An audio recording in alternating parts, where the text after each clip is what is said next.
Welcome to Blue Lightning Healing Meditations. This week I talked to Marcia Colver. She's a body worker or massage therapist. She's also a healer who uses Celtic music and sound as part of her healing practice. She wrote a chapter in the book, The Ancestors Within. We talked about ancestral and family healing. What they are, similarities, differences, benefits, and honestly, she has yet to uncover any downfalls to either practice and more. Welcome to Blue Lightning Healing Meditations. My name is Susie Parker Goins. I'm a channel, healer, and a guide. I upload interviews, channeling sessions, and information about topics that are interesting to me on Thursdays. Then on Mondays, I upload a relevant meditation. You'll find I have over 145 episodes uploaded. Some of them were sponsored to help drive some income my way. Now that sponsorship has moved on. So now I really encourage you to like, comment, subscribe, and share my links. I also encourage you to donate to my Ko-fi account, and that link is in the description box. Or better yet, contact me at susie@bluelightninghealing.com to schedule a Zoom appointment. There you will get personalized focus on your energetic healing, clearing a path to your heartfelt life. Blessings. And cue. Welcome to Blue Lightning Healing Meditations. My name is Susie Parker Goins, and I have a podcast, and I get to interview amazing people. I met Marcia. Did we meet through the MeWe Online events? We did. Okay. Yes. Then we both took Galactic Ashley's Light Language Activation Intensive. I don't know. It was a long name. And Right. I've gotten to experience some of your expertise at these online events. And that's when I went, oh, because you mentioned you were part of an Ancestral Healing book. Yes, You I had am. a book. And so that's when I thought, make a note, talk to Marcia. And so, tra-la, you're here. I'm so excited. Woohoo! So, Marcia, please introduce yourself. Hello, I'm Marcia Colver Reichert, and I go by Marcia Colver on the internet. My website is marciacolver.com. And I am an author in a book called The Ancestors Within. The main author on that book is Amy Gillespie Daughtry, and she is an author of several other books as well. But I was asked to come into this book because I do ancestral healing, and I have a lot of fun with my job all the way around, but ancestral healing is something that's super close to my heart because I had a lot of ancestral wounds that I needed to heal, that I needed to get over. And we have successfully done that, I believe. Awesome. So that's what got me into it. And I continue to help people with it. And sometimes it's extremely fascinating what you can help people with. So, and the stories behind everything. Wow, cool. I So, love the stories. what is ancestral healing, ancestral healing, all the wounds? What is that? What precipitates it? Well, one of the biggest things that I've seen is a fear that you have that you don't remember developing the fear, but you have that, but your grandmother had that fear, so, and it might be that somebody had the fear 5 generations back and you've never even met this person, but it could be cleared by doing ancestral healing. And the other thing is that gifts and talents can come up through the generations by ancestral healing as well. Most of us that do ancestral healing will tap into both the trauma and the magic that can come up, the gifts that can come up from these ancestors. Trying to think of an example. One of the one that I put in the book was the propensity to attract the same kind of person, somebody that abuses you all the time. And even you weren't abused in your lifetime, but somebody down the line was, or up the line, whichever way you look at it, a grandmother or a grandfather, then you can pick up those same circles and cycles, and those can come into your life without you actually knowing it. So then we can help you break that cycle and break that whole chain of abuse so that your kids don't have that same abuse system. It's fascinating. Yeah, so ancestors first would be anybody who came before you, right? Yes, yes. Okay. And then descendants. Yeah, Wyatt Larson had to say, no, the word you're looking for, Susie, is descendant. It's like, okay. So it is, He's very good with that, isn't he? yes, stay in the moment. So our job as being in body right now is to, well, first off, become aware of what's going on. And is it always one person's job? Is it always their duty or responsibility to heal the ancestors? No, I don't think so. I believe that in order to heal yourself, then you ferret out these things, you figure out what's going on, and then you heal that. Now, like say my sister and I might have different problems and different ways of looking at things. So I would want to heal one thing, but she wouldn't even have that problem. And then she might have an entirely different problem. Okay, so working on oneself, which, all of this has opened up the whole shadow work box here. I can understand not taking responsibility for another person's problems because as healers, we don't fix everybody. Like I tell my clients, I don't cure anything but bacon. And Yes.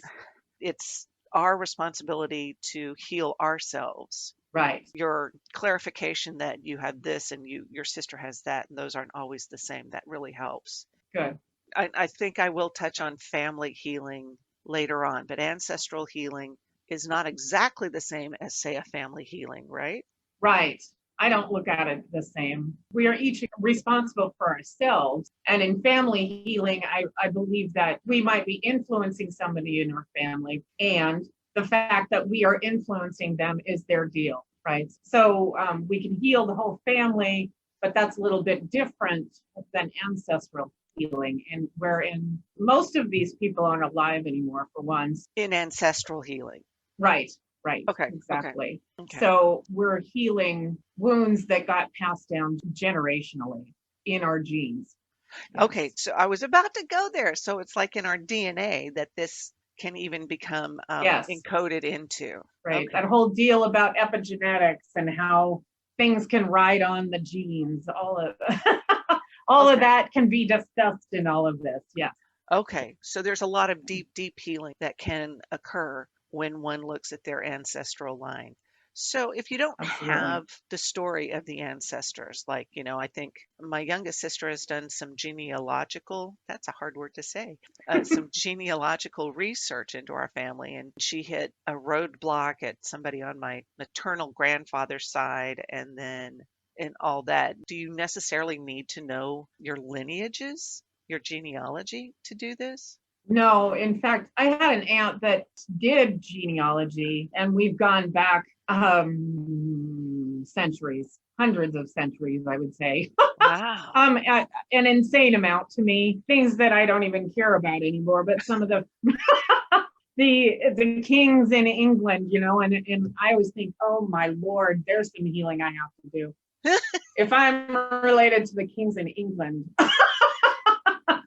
Because a lot of them were crazy. But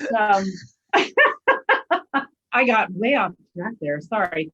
But I don't think we need to know necessarily the names of the people or where they live, although that might influence a bit. But I don't think we need to know that. What we need to know is this. I look at them as strings, as energy strings. So if I have a problem that I have a fear of water, and I haven't figured out where that fear came from in this lifetime, or when I've been hypnotized for past lifetimes, I haven't figured out where that came from.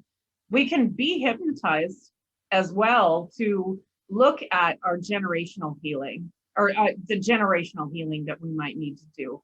So you might find that fear of water coming from a grandmother, and then you can help that grandmother heal her fear of water and then bring that into you, if that makes any sense. I hope Okay. it does, because that's what I do all the time. Okay. No, So, it does make sense. Okay. So under hypnosis, I'm kind of hung up on this past life regressions. That would mhm, be, from my understanding, from the way I use it, is that would be what my path my soul has taken. But that's not mhm, necessarily ancestral. I mean, that's right, not that bloodline. right. Okay.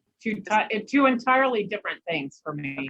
Okay. That's what I was wondering. When I think about ancestors, I see these lines that go back and then they branch out because, you've got you, your parents, and then your parents' parents. And then it gets exponentially larger or wider, a wider spread of branches. To find, say, you mentioned a threat of abuse in a family. See, now I'm getting shown it's like, no, see, we can do it this way. So you may see that all of the myriad people who have made you up genetically, but then I'm seeing like this particular line that is hitting different people. So I could see that as being Right. an ancestral means of healing. Okay.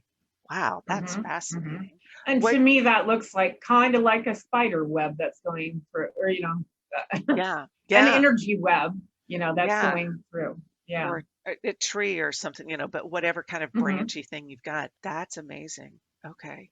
And then as you heal yourself, then you can heal those who come after you, whether it's biological or energetic or any. Would it Right. affect your future lives as this aspect of your soul? Would that? I would say that it would. I had never thought about that before, but yeah, I would say the more we heal in this lifetime, the better off we are in the next lifetimes. Okay. So And then there's I soul don't believe we contracts. bring it. Right. So then a Hmm. soul contract could just toss that out the window. Okay. Exactly. There's always Wow. that. Swell. Swell. Being a cosmic overachiever. Excellent. Yes, ma'am. I've Sweet. met some clients that I went, wow, you really decided to do a lot in this lifetime.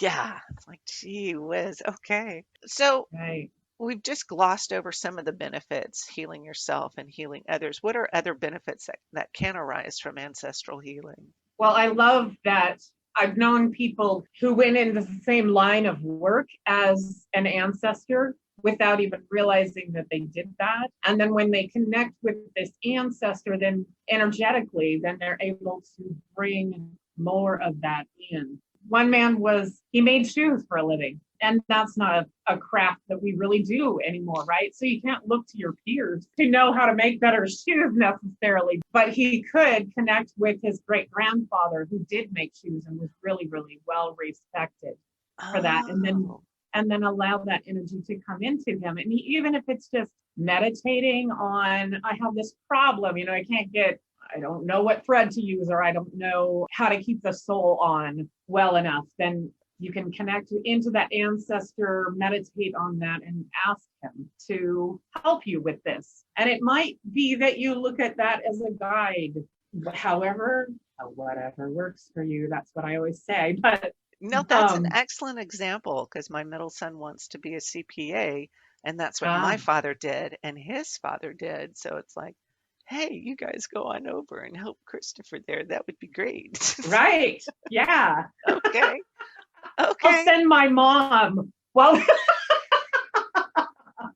my mom was a CPA, and I thought I needed to be as well. And I am not like my mom in that aspect. Oh, look, some We are family very healing. different. Yes, very much. Yes. So thank you, folks. We just figured out the difference. Thanks for listening. No, no, we're going to keep going. Well, and then there's the fact that I feel a lot like my grandmother, who I never met, but she was diagnosed with schizophrenia. And I think the reason she was diagnosed with schizophrenia was that she heard voices and her world looked a lot different than anybody else's world. And if I Oh, were to talk to people who didn't believe in what I do, then my world would look entirely different. And they oh, would wonder if I were sane or not. oh, yeah. So Yeah. I was on a dark highway with my best friend, and we were driving out just way far out to pick up some stuff. She's driving, and she looked at me. She said, so, Susie, what is it that you do? And I went full on. I didn't hold back. It's like I channel and bring through divine and she's driving and she just sat there and went, huh. right. She I get brought me that back. reaction a lot. I didn't get thrown out of the van. She brought me back. And Oh, so, yeah, trying to And that's a whole nother topic, a whole nother like mass meaning is to say, why do we feel the need to justify what we do? Oh boy. Yes. Moving on. Don't want to get stuck there. Right. Right. Yeah. There's some benefits would be to resolve ongoing issues or at least inherited issues, breaking cycles. I like that idea of breaking these cycles. That's what I've done. At least that's what I'm doing because my mother had colon cancer, my oldest sister had breast cancer. This is not a new Mm. story for anybody who listens. And when I got those diagnoses, I said I have to change the end of the story because Yeah. they Right. didn't survive it. And they did genetic testing on me and everything. And out of the 24 known cancer markers, I tested negative all of them. Wow, So that's amazing. so watching these professionals sit around scratching their heads saying, "What the hell?" Oh, and I'm just over here going, "I don't know.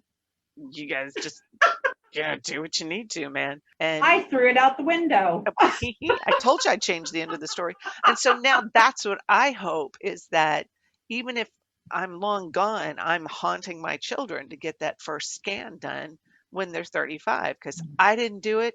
And there I was at 51 going, okay, world's turned upside down. This is what I signed on to do. Maybe not next time. That is one of the biggest goals, one of the most important goals I have is to change, to break that cycle. Yes. So, And I have both rheumatoid arthritis and cancer coming down the line. So I'd like to switch both as well. yeah. So, Yeah, but it's not just the physical healing that we look at. We look at emotional healing. So exactly. we talked about, breaking cycles of abuse. I understand that. Alcohol doesn't run in my family. It pretty much gallops, to take a line from a play. Yes. And so I have, for my part, I feel I've got that at bay. It's not a crazy craving, but it's something I'm aware of. And then with my blood sugar issues, I'm like, oh no, that's going to screw that up. So I just don't bother with it. Then over the summer, my boys who are of age, they're like, let's try this. And they're watching those food videos. They're making up these absurd drinks. And my oldest has Mm. got a way better liquor cabinet than I ever did. Oh, wow. Oh, Uh-huh. yeah. And so he's Mhm. playing with stuff. But that first and second time we tried it, I felt very triggered. And I explained it to them. And Right. I'm saying, I Mhm. don't want to stop you from this exploration, but I'm not going to take a huge part in that because it does trigger me. Right. And if I don't Yeah. lay so much emphasis on it or like, oh, you have to have a drink to be cool, to be social, to be fill in the blank, whatever malarkey there is there. Yeah. I just wanted to break that cycle for me. And so I can see that's okay. I'm looking at it now from this ancestral versus family healing. So that for me would be a family healing. Mhm. Mhm. Okay. So now we're bringing it back over, bringing it back over to ancestral healing. Benefits, I don't, is there any downside to it? I haven't run into one. I suppose that if you had somebody like you, maybe were related to Hitler, you might not want to know everything, right? That's an extreme example. But at the same time, he had his good aspects. He did have the speaking power to turn people, to get people to do what he wanted to do. So that's not a bad thing. That would be something you want to bring down. So I think it depends on the situation, but I've never seen a downside as long as the energy is all about healing for your highest good. Okay. Yeah, healing for the highest good. Oh, I had Mhm. something. I tend to brain fart on these things. I get thinking. So Mhm. you were talking about Hitler and bringing through that. Oh, part of what I've discussed previously with others about shadow work is being afraid of what you're going to find. Yes. And so that's a valid concern. It's like, geez, what is all of this going to bring up? And that's where, the self care, looking at it as a healing, I think you just mentioned intention, having a good intention, and also calling in help Yes. because being afraid of what you're going to find in that process. But is an intrinsic part of shadow work and healing is that you are going to find things. And when you get to that point where when you find something that you feel is beyond that an individual would find is beyond their scope of coping, of healing, of dealing with, that's when one calls in a practitioner. Yes. And some of these things, with with ancestral healing, I kind of believe that you have to have someone there with a different perspective than yours, perhaps, to help you go to the correct places. So if I were working, I've needed help working on my ancestors having problems, especially the women in my family, having problems speaking out when we shouldn't necessarily. I'm a proponent of please say it, say your truth, but there are times when you don't exactly want to do that, and you might get in a lot of trouble for doing that. So I needed someone else's help, even though I am a practitioner of this. Boy, I can talk about. I needed someone else's help with a different view on everything to go to the correct place. I mean, I was going to places that I knew about, and she could get me to a space where it was way, way back, 5 generations back, I think, 5 or 6, where it actually started, and then we can correct from there and relax the energy, if nothing else. So I believe that in that particular instance, I knew that I needed to hold back, but at the same time, when I'm holding back, other people can feel that energy of me holding back. Yeah. So then it gets really wonky. And calming that energy so that and having some discernment in when I can speak out and when I can't. Like if I'm in front of a judge who thinks that I ought to be able to heal why I go to jail all the time. I shouldn't probably say, but you need to heal what I'm seeing, I should shut my mouth and just accept that. Okay. Discernment. That's a really big, important concept there. This is why I have editing software, so I can cut out that which is not appropriate for, the things that I say. So you can't do that IRL in real life. It felt so weird to say it that way. Yeah, you can't really do that in real life. So, okay, so there are times when that balance is required. Right. Okay, I like the image of relaxing energy because I was shown an image of the origin of some sort of energy and it's all spiky and compressed. Right. And then as it flows out through the generations, when you go back to that original point, you can at least relax it and have it be a more curvy flow as opposed to the peaks and valleys there. So I can see where, energetically, that would be a cool thing. Are there any kind of special tools one needs in order to do this? I know the fingers are going. Meditation is always an amazing tool for these things, and especially connecting with your ancestors. If there's someone you have a name of or an energy of that you want to connect with, then you can ask them to come in while you're doing your hypnosis. No, your meditation. In this book that I'm in, The Ancestors Within, there are 25 different ways to do that, 25 different tools to connect with your ancestors. So it might be meditations, and it might be rituals, and it might be doing genealogy. There is a woman in the book that talks about how to do genealogy, an easier way to get through things. There is one woman in the book that talks about going physically to the places where all of her grandfathers lived and getting physical dirt and bringing it back and planting a tree in her yard. And planting a family tree with all the family dirt from that. So I find that an amazing tool to connect, and each place she sat and meditated so that she could understand her ancestors more. I just find that an amazing tool. One of my co-authors too is Emmy Doultree, and I think I mentioned her before. She looks at the irises of the eyes and can tell you where you might have issues dealing with things. In fact, she's the one that told me about the not speaking out problem that that my generations have. And then she can also look at wonderful things that have been passed down through the generations in the iris. There are so many different tools that you can look at. It's just amazing. Oh, wow. So you don't have to have the things. I'm sure there are crystals related, record keeper stones, and sure. But it feels to me that it's more important to have of course, intention is like 9/10 of everything, your intention going into a project. Or I like the idea of a ritual. Maybe you could take some of these stones that you research or have a particular connection with the generational thing, making a wand that incorporates all those and using those things to be used in ritual. But ritual is not always, naked under the moon, because some days I think it's just too damn cold. But something that you do with intention, there's that word again, and that imbues it with power.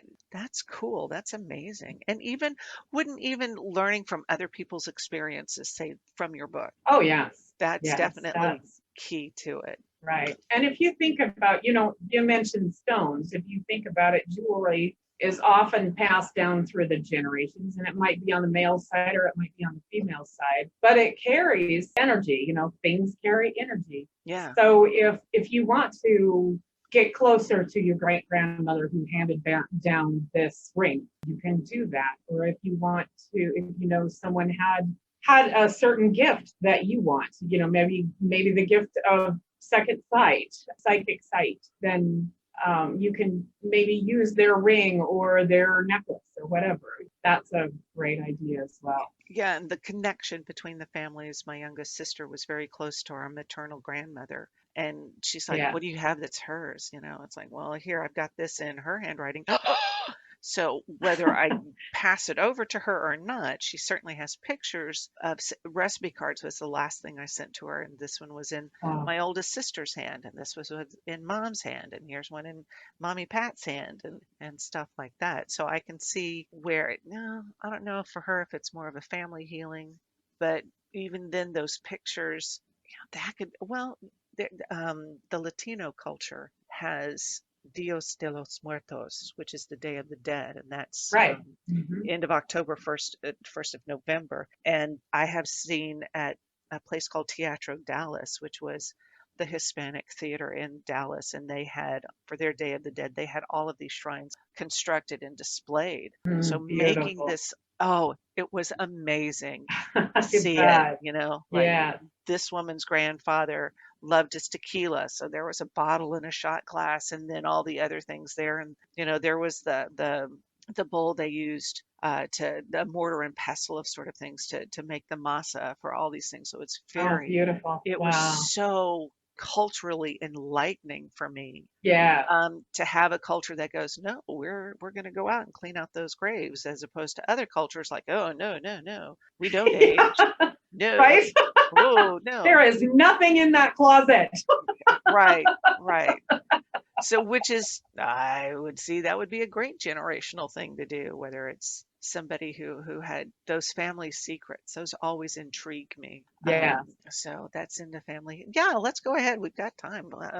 And the process. We talked about tools, which you took a whole different way. I'm thinking, oh, there's this wand there. There's this thing here, this thing. And you're like, no, there's a process here. We've got rituals. We've got meditations. So yeah, let's go ahead and jump a little bit into family healing if you want. We have touched on it quite a bit here, and I do see how they are interwoven as processes. Is there a direction of healing? Like, is it most effective if someone's got several issues to look at? Is there a direction where healing ought to happen or could happen? That would be, I guess that depends. See, the more I talk, the more I realize this is a kind of an absurd question.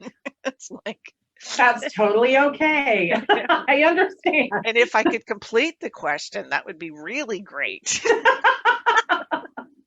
But so I understand that there's an importance in healing your family, healing your place in the family, and that will, I believe, have an impact on your descendants. Is it supposed to make logical sense if you heal, say, your parents and then their grandparents and back that way, or do you go all the way back to the beginning? I guess it depends on, I don't know, Marcia, you tell me. Well, I guess it would depend on what you wanted to heal. Here's an example. When I said that my family is from the kings in England, so King Henry VIII. I'm related to King Henry VIII. I'm not so positive on that one. I think Richard the Lion-Hearted, yes, but I can't remember for sure. But it seems like they were all the same family. Anyway. And that's a whole nother podcast. Yes, it is. It's But not in the purview of this one, though. I can direct people over to other places. right, right. So if I specifically know that I brought something down from that lineage, then yes, I would want to heal that. I would want to go back that far. But if it's something that I don't think started back quite that far, like I have a fear of automobiles. Automobiles weren't around back then, so we have to go closer for that particular fear. So we wouldn't have to go back that far. So I think it really depends on what you need to heal and what the issue is going on in yourself, and whether that be a physical thing, which I have absolutely done physical healings that required going generationally. But I've also done emotional healings, probably more emotional healings, which I think they're both attached, but again, that's another one. I've done probably more emotional healing so that I can bring in the good emotions from and heal from everything that's happened. Would you like to hear one story that's actually, how do you say that? Mm-hmm. Tell the story, Marcia. Thank you. Wow.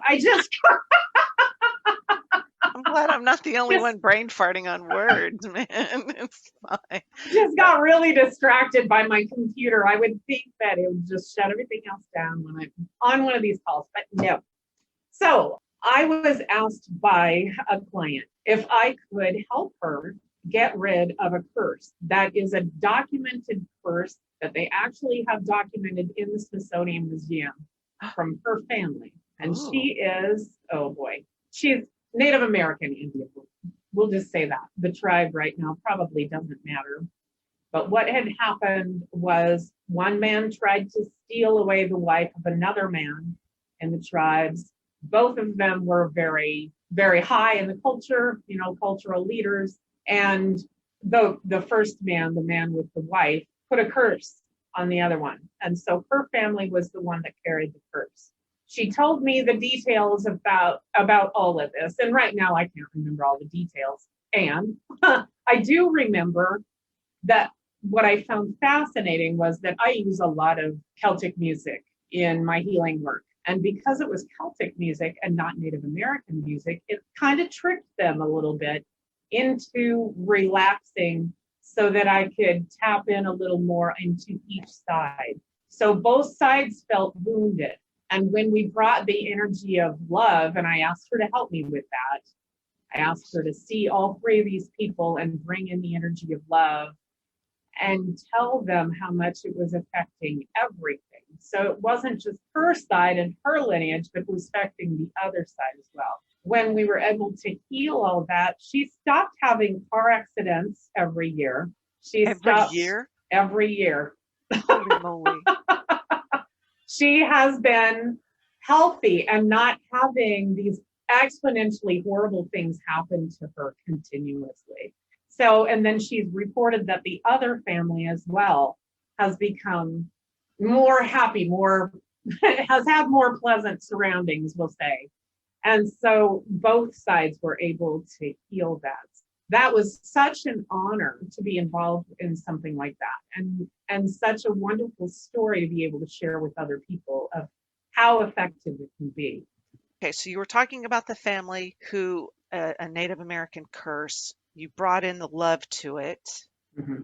And it healed both sides of the family. So I was pretty much done explaining that, unless you have questions that you wanted to ask about the situation.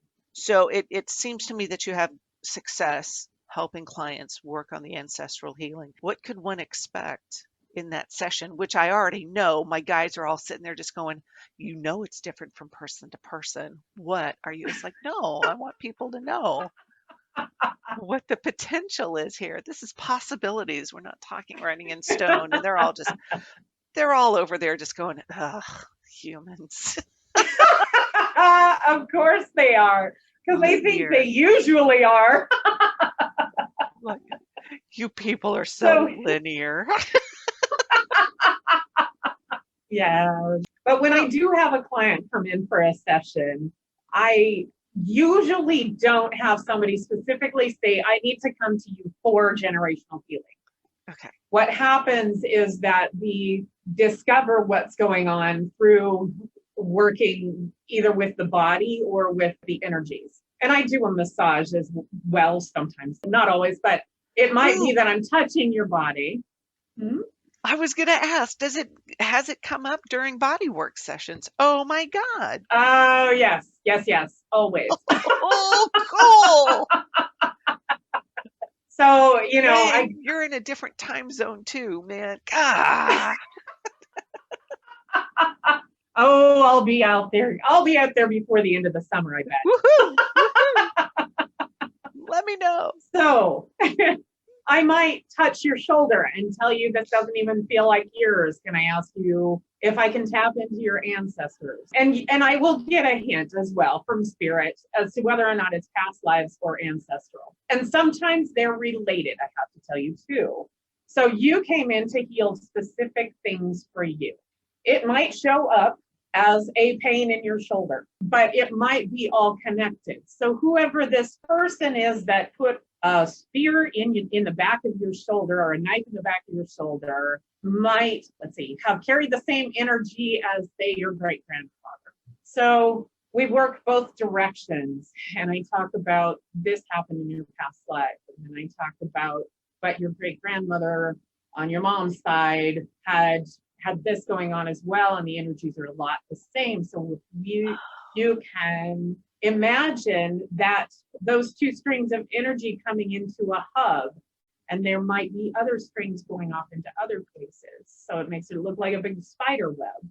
Then we can concentrate on pulling that hub out to really relax the energies, take the darkness out of all of that, and then bring in the very loving energy into all of that softens everything and puts you into a space where you can accept it all and relaxes that muscle. Yeah. Well, one of the things that I frequently do this grounding and connection meditation, and it also has the bonus of a body scan in it. So Yes, I'm able yes. to look at it energetically. It has never occurred to me to bring in the ancestral aspect. Frequently, say somebody has that Mhm. shoulder thing. Somebody, oh, what was it? I was at an event and this guy sat himself in front of me and he's like, okay, tell me about my past lives, which I'll tell the public here, please don't do that. Tell me something Right. specific.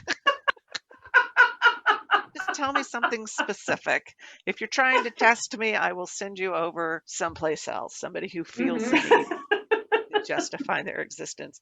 But this guy sat in front of me and said, tell me about myself. And it's like, so, okay, I asked for consent because that's what you do. And I Mhm. saw something in their shoulder and it was a past life injury. And I said, we could look at it. I could help you heal it. Did I actually say fix it? Oh, no.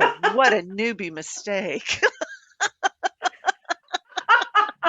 Oh my God. I think Oh, my term is usually get rid of that. Can we help okay. that go away? Okay. See, I may even scale it back. It's like, do you want me to look at it? Mhm. But at that point, it was too late because I explained the situation that was surrounding it, and his arm was yanked off of him, and blah blah blah. Would you like to heal it? And he said, no, thank you. Oh, okay, okay, fine. Don't you find that fascinating? I considering who it was, I was not surprised. It's not somebody Yeah. who, yeah, now I feel the need to justify it, but it wasn't somebody who was unaware or unwilling to heal. He just didn't buy into it, even though his partner Okay. is very big in the community. He's Mhm. like, nah, I'm good. Okay, fine. So there's that whole lesson for me in there. It's like, that helped me a whole lot on that path. So I have Right. been looking at it from the past life connections. Mhm. And so maybe guides willing, guides willing, I can start looking there. And they're like, no, not yet. It's like, okay, cool. Uh-huh. That's okay. So that's very cool. Let's see. I got to run through this again in my head. We defined them, really doesn't seem to be a downside to it. And processes, yes, your mileage may vary on the process and how it helps. It could be a really deep standing issue, or it could just be something a little lighter. Do you need Mhm. ancestral cooperation with this? There are times I I see guess. grandmothers or grandfathers. Somebody asked me to tune in, or I tuned into somebody's grandmother who did not want to have anything to do with me. She was like, no, she was but it turns out that grandmother was petulant with every reader on that panel. But I saw her with her back to Wow. me. Oh yeah, she was just like, nah, it's like, so was this grandmother kind of petulant and recalcitrant? Then the client went, oh yeah, that's her. You got her. Made Nailed the it in one. connection. Yes.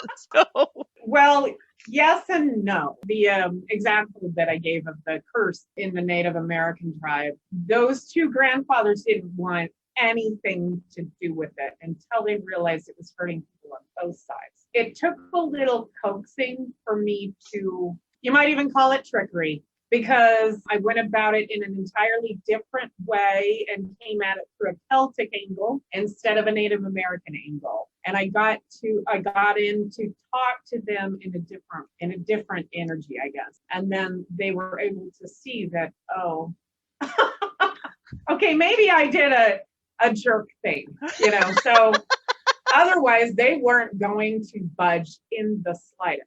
Each oh, one had his stance and he was going to keep it that way. And this goes for the pride of all of my descendants, right. Once they realized that they were hurting both of their descendants, then it was like, okay, we need to resolve this okay. and allow the energy to heal. So Okay. yes, the short answer is yes. But the longer answer was very interesting, so I'm not arguing about I'm not questioning it all. Okay, so getting ancestral help, and it does make sense that once the ancestors understand the impact of their actions have had on their descendants, Mm-hmm. because I've experienced that even in my own family. It's like you have to have a boy. It's like God, it's not my part of the equation. Can't help you there, cowboy. So I understand being concerned for descendants. And we're talking about people who have actually been in body. Now, my belief, now we're going to go a little bit up into mediumship here. My experience has been that just because you've crossed over, you've transitioned from a physical to the etheric realm, you don't automatically get all the knowledge and are opened and enlightened right off the bat. There are still some vestiges of that human experience there. And Right. so Yes. and it's just like this cliff. I just dropped off of it because I don't know where I was going with it. I think I might know where you were going with it. That Oh, there might please. be people that would be closed off still, that wouldn't have the enlightenment and the knowledge to realize that they hurt people with this. So is that where you were going, I maybe? don't even know. I was hoping you could just be all psychic on me and know what I was thinking. Well, that's what I felt was That's that good. I like it. that Trust yeah, your that intuition. Trust it. yeah, when we die, we get to the other side, we aren't necessarily enlightened right away, and we don't necessarily see what all is happening. I did a healing, and this would have, I guess, more of a family healing than ancestral, but I didn't realize that my mom's soul had never connected with my brother's soul. Both had passed. I always assumed that they went up and were great big family up there, Oh, but they hadn't connected. And it took me to sing for both of them, feeling one on one side and one on the other side, in order for them to realize, oh my God, there you are. And then they spun up together and they went oh, up again. And that was just such a beautiful thing, but we don't realize that they might still have those hangups of wow. something holding them back from connecting with each other. Though. That's a revelation for me. My mom has crossed to a different realm, and I do remember very specifically. We were up here. It was that summer we moved up here, and so my oldest was 3 months old, and I was hanging out in the townhome, and we were on the floor. We were doing our nursing thing. We were doing whatever, and I saw my mother in the rocking chair, and she looked at me Mhm. and she said, "It's all going to be all right." Oh. And and then she was gone, and I haven't been able to connect with her ever since. So we're Mm. talking over 25 years ago. Wow. She has been someone, I think there's been once or twice I've asked a medium, it's like, "Can you see her anywhere?" And they're like, "No, man, she's moved on." And so when my father passed, and that would have been 40 years later, something like, well, he's been gone like four. He's over there just going, "You don't know?" It's like, "No, Dad, I don't." Gee. Time irrelevant. And I'm in body, man. Okay. Yeah. And see, that's another thing. It's like, that's the basis of my belief that people who transition don't automatically sprout the wings, because the first couple of years after Mhm. my dad crossed over, I'm arguing with him. I am yelling at him. I'm finally getting my say in. And he's like, "Okay, I get it. I get it." There's no tears. There was no Mhm. emotional release, but there was this moment of, dude, because at the end of his life, he had dementia. So he was so Oh. entrenched in dementia, all he could remember was that 5 o'clock whiskey. That's all he could remember. So that's why that whole Wow. alcoholism thread, he didn't even remember that my mom had died Oh 30 years my. prior. Wow. And that Yeah. was just new grief coming Mhm. up for him. So everybody was just like, "No, just say she's out running errands and that she'll be back." That's the basis for my thought that they even need to adjust and to transition. But there are some Right. ancestors or family members, they don't connect, or they've moved on, so Right. I'm not able to reconnect at this point. Mhm. And I would figure with ancestors, you can connect with them more likely. I think it's probably easier. I know it's easier for me. I do some mediumship, but I not often. But I do connect with ancestors very often. Okay.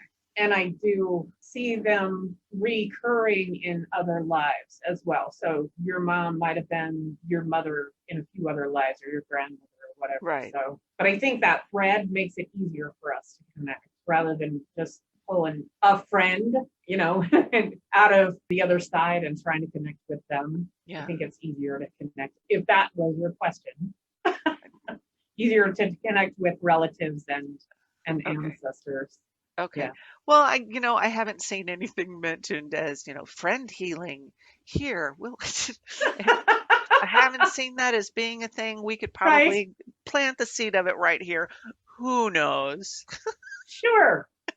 Well, if you witnessed a friend of yours dying, that might be a healing that you needed to Yeah, and do. see, they're all saying no, Mhm. soul family. Hee hee hee. So Yeah. nothing to trademark there. Move along. Yes, yeah. I like my guides. They get it. They get it. Absolutely. I really do think we have covered so much. This We makes me have. very happy. Thank you so much. So Good. this has been so great, Marcia. Thank you so much. I am so pleased to Thank know you. you. I am so pleased to have met you, and I have experienced your singing healing, and maybe that's another one. We'll see what happens. That would Huh. be awesome. Thank you, Marcia Colver, for talking to me today about ancestral healing and how we spilled out into family healing. I am so thrilled that you've been able to take this time out of your day for me. If you would please let everybody know how they can get a hold of you. I want to put your book link in the description. I don't know why I'm waving my notebook Okay, at great. you, but I wrote it I can't down. see it. That's it. I made a note. Oh, that's wonderful. Well, thank you for having me on the show. I have always loved your energies. I'm so glad we could connect on a deeper level. That's Yay. wonderful. Yay. And for the audience, I am Marcia Colver Reichert. I go by Marcia Colver. When I'm working, you can find me on Facebook. You can find me on, my Facebook business page is Channeling Divine with Marcia. My website is marciacolver.com. And I'll even give you my phone number. It's 406-281-0135. So Cool. And thank you for having me. This is has there been an so email we exciting. could use? Is there an email we could use? Marcia Colver. I should spell that out, right? marciacolver@gmail.com. And we'll have all of those links in the description. And I Thank am you. so excited. And you're available for online appointments, in-person I appointments am. yet? Yes, In yes. person? Okay, cool, cool. Montana is pretty open, yes. So, Okay, but I am cool. in Montana. Yes. So yeah, the phone call I got, she's like, I'm sorry I'm calling late. It's like, no, it's not noon. No, time zone. Well, I had you switched around as well. I was thinking we were doing this at 9 o'clock, and then I went, no, you're backwards again. Yeah. Yeah. I had a So, client. I didn't know what time zone she was in. So I'm thinking she wanted a 9 o'clock. And I'm like, if that means I need to wake up at 6, we are gonna have some words here. exactly. Yes. Oh, I don't do 6 o'clock in the morning unless I can't sleep. So Right, right. And then I probably don't want to talk to anyone at 6 o'clock in the morning. nobody wants to talk to me. That's for sure. Oh, So totally get it. Yeah. cool, cool. Well, thank you again. I am so pleased that you talked to me. And oh, that sounds weird. I'm it's like there's some sort of restraining order. No, there's not. Oh, I love it. I'm so glad. I look forward to seeing you again, whether it's online and in person. Thank That's you. got my Yes, me spidey senses too. tingling there. I love Absolutely. that. I'm so ready to go out and do in-person things. I've got a very maternal presence with me going, just touch her cheeks. She just wants to Mm. hold your face and love on you. I love that. Bula. Oh, that's Thank that. you. Yeah. So that's one thing. Channeling different maternal types is like I don't want to sound like a Neil Simon New York Jew. It's, oh, you're so skinny, I can break you. Ugh. Thanks again.